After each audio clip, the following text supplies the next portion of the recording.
안녕하세요, 코기입니다. 판타지 속에는 엄청난 능력과 화려하고 신비한 외모를 가진 다양한 상상의 동물들이 존재합니다. 이들은 신수 혹은 환수라고 불리며 많은 사람들의 관심과 사랑을 받는데요. 이런 상상의 동물들은 고대에 실체를 제대로 알 수 없었던 탓에 사람들의 상상력과 두려움이 더해져 만들어진 것들이 많습니다. 그런 만큼 현재에는 그 실체가 확인되었거나 실존 가능성에 대해 연구하는 경우도 있는데요. 그래서 오늘은 실체가 밝혀진 상상의 동물과 이들의 모티브가 된 실제 동물들에 대해 간단하게 알아보도록 하겠습니다. 그럼 가시죠.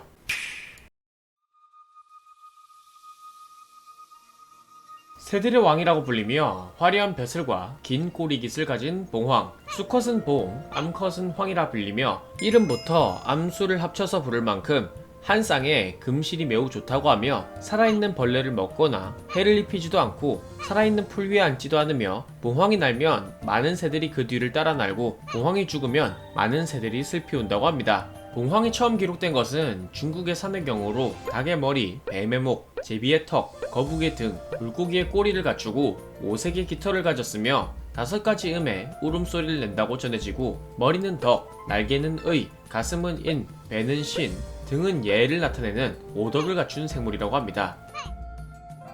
천하가 크게 태평할 때 봉황이 나타난다고 할 만큼 상사로운 동물로 여겨진 봉황은 소떼, 삼조고 등 새를 대상으로 한 토테미즘 신앙이 있었던 우리나라에서도 아시, 안시, 아시새라고 불리며 상사로운 새로 여겨졌고 고구려 고분 벽화나 조선시대 정전의 벽과 천장에서도 찾아볼 수 있으며 국가기관에서 상징 마크로도 사용되었습니다. 게다가 판타지를 배경으로 하는 다양한 게임과 만화 속에서 주인공과 함께 등장하기도 하여 굉장히 친숙한 전설의 새가 아닐까 싶은데요. 그런데 전설 속의 새라고만 여겼던 봉황이 실제로 존재했을 수도 있다고 하는데요. 봉황의 모습이 다른 신수들에 비해 현실적이기도 하고 봉황의 모습을 본뜬 옥조각들이 상나라 시대의 유적에서 여럿 발견되었는데 코끼리와 코뿔소 등 현재 동아시아 생태에서 찾아보기 힘든 동물들의 조각상도 함께 발견되었고 그 조각상들의 원형이 실제와 일치했기 때문에 이를 미뤄봤을 때 기후변화나 인류 문명의 발전으로 인한 환경 변화 등을 이유로 동물들이 멸종했을 수도 있다는 것입니다. 그러니까 봉황 역시 도도새처럼 실제로 존재하는 새였지만 현재는 찾아볼 수 없게 되어버린 새라는 것이죠. 비슷한 사례로 당나라 시대에 기록된 짐새가 있는데 짐새 역시 여러 기록들이 있었지만 조류가 독을 갖고 있는 사례가 없어 상상의 동물로만 여겨지다 6인리에서 휘토휘라는 독조가 발견되면서 실존했을 가능성이 대두되고 있기도 합니다. 이외에 현재 존재하는 새 중에도 봉황의 모티브로 추정되는 새가 있는데 그 새는 봉황의 묘사와 유사한 외모를 가진 금개라는 새입니다. 금개는 꽝과의 새로 관상용이나 약용, 식용으로도 길러 오랜 시간 인류와 가까이 지낸 새인데 춘추전국 시대 때 화산 폭발로 불바다가 된 곳에서 유일하게 금개만이 살아남아 화조 또는 불사조로 불렸다는 기록도 있는데 봉황도 죽음에 대한 묘사를 찾아보기 힘들고 외모 역시 닮은 만큼 친숙한 금계에 사람들의 상상력이 더해져 봉황이 되었을 수도 있다는 생각이 드네요. 추가로 산해경에 기록된 봉황의 서식지가 한반도일 수도 있다는 얘기가 있는데 지난번 영상에서 구미호 역시 비슷한 기록을 가졌던 걸 생각해보면 우리나라에는 정말 다양한 생물들이 살았던 것 같습니다.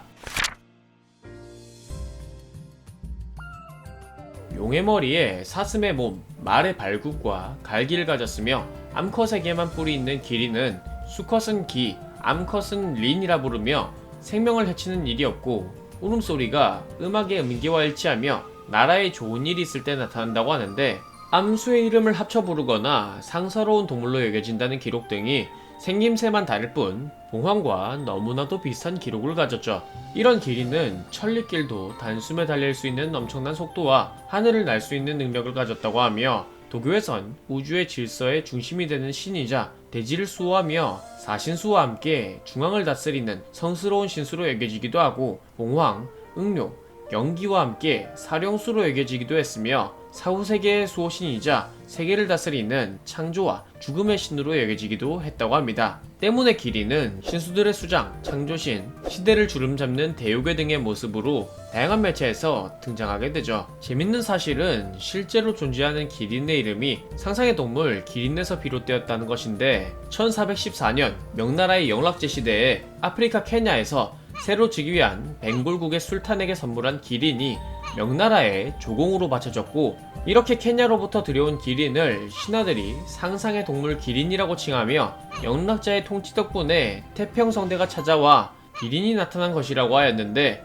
이것이 백성들에게까지 알려져 현재 기린의 이름이 되었다고 합니다. 추가로 1428년 세종대왕과 승지들이 기린에 대해 토론하는 일이 있었는데, 좌승지 김자가 영락제에게 바쳐진 기린에 대해 얘기하며 듣자오니 기린은 고라니의 몸에 말굽을 가져야 하는데 태종 때 나온 그 기린은 발굽이 소와 같았다 합니다. 라며 상상의 동물 기린과 실제 기린이 다른 동물이 아닐까 하는 의문을 제기하는데, 사실 기린은 실제로 존재하는 사불상이라는 동물에 사람들의 상상력을 덧붙여 만들어진 것인 만큼 실제 기린과는 당연한 차이가 있고, 명나라의 왕실과 관료들도 이 사실을 알지만 자신들의 통치에 정당성을 부여하기 위해 이런 일을 벌인 것인데, 세종대왕과 그 학자들은 그 점을 잘 파악한 것이죠. 역시 세종대왕과 당시 학자들은 남다른 관찰력과 탐구력을 보여주는 것 같습니다. 기린의 모티브라는 사불상에 대해서도 좀 더 알아보면,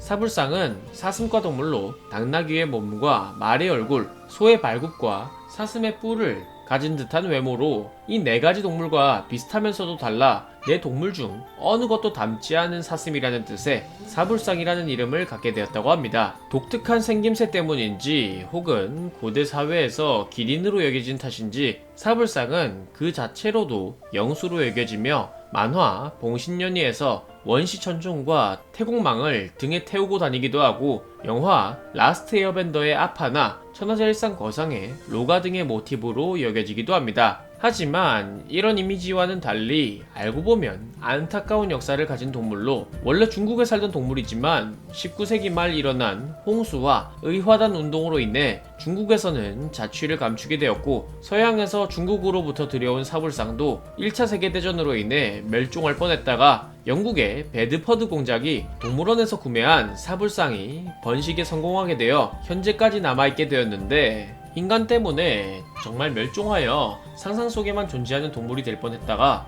인간 덕분에 살아남게 된 아이러니한 동물이라고 할 수 있겠네요. 불가사리는 한국 전설에 등장하는 쇠를 먹는 상상의 동물로, 이름은 절대 죽일 수 없다 혹은 불로 죽일 수 있다 라는 뜻이라고 합니다. 불가사리는 고려시대에 처음으로 등장하는데, 고려 공민왕 시대에 송도에 나타나 병장기와 농기구를 먹어치워 토벌하려 했지만 번번이 실패했었다고 전해지며, 곰의 몸, 코끼리의 코, 코뿔소의 눈, 호랑이의 발, 쇠톱 같은 이빨, 황소의 꼬리 등 여러가지 동물들이 합쳐진 모습에 특이하게도 남편을 잃은 부인이 밥풀을 뭉쳐 만들었다거나 고려시대의 승려가 먹다 남은 밥알을 뭉쳐 만들었다는 등 주로 밥풀에서 탄생했다는 설이 많습니다.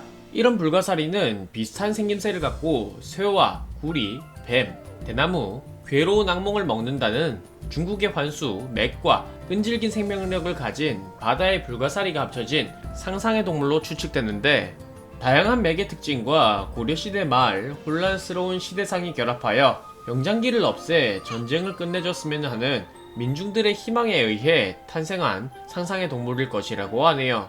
맥은 일본으로도 전해져 바쿠라고 불리며 사악한 악몽을 먹어치워 악몽을 막아주는 신령한 요괴로 여겨졌다고 합니다. 하지만 사실 맥은 실제로도 존재하는 동물인데, 말과 코뿔소를 섞어 놓은 듯한 독특한 생김새를 가진 초식동물로 어딘가 애매한 생김새 덕분에 동서고금을 막론하고 신이 여러 생물들을 만들고 남은 찌꺼기를 모아 맥을 만들었다는 전승이 있는 조금은 슬픈 동물입니다. 온순한 성격이지만 몸집에 비해 굉장히 강력하기 때문에 중남미와 동남아시아에서도 천적인 아나콘다, 제규어, 퓨마, 곰, 호랑이 등이 사냥하다가 물려서 치명상을 입고 사망하는 경우가 종종 있다고 하며, 몸 길이의 약 3분의 1 정도 되는 길이의 생식기를 갖고 있다는데, 이런 말도 안 되는 힘과 신체적 특징 덕분에 정력과 보양의 상징으로 여겨져 인간들에 의해 많이 희생되었다고도 하네요.